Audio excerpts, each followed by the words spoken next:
Portugal decriminalized drugs over 10 years ago, and it resulted in a dramatic reduction in problematic drug use.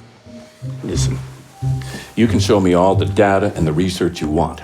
But the plain truth is, drugs aren't bad because they're illegal. They're illegal because they're bad. It's common sense.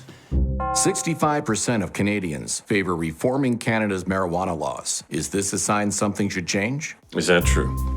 65%. Well, I'd have to see the numbers behind that number. But regardless, it's irrelevant.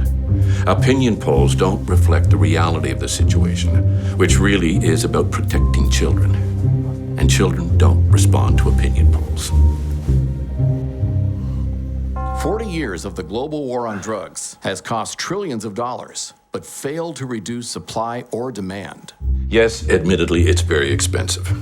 But can you imagine what would happen if we didn't spend this much money combating drugs? And what else would we spend it on? Hospitals, healthcare, schools, education? What would the criminals think? You tell me. Numerous studies have shown that a hardline anti-drugs approach actually increases street violence. It's a complicated matter. And this may seem slightly contradictory. But this violence tells us that we are being successful in our efforts. If there was no violence, it would mean we'd lost the war on drugs.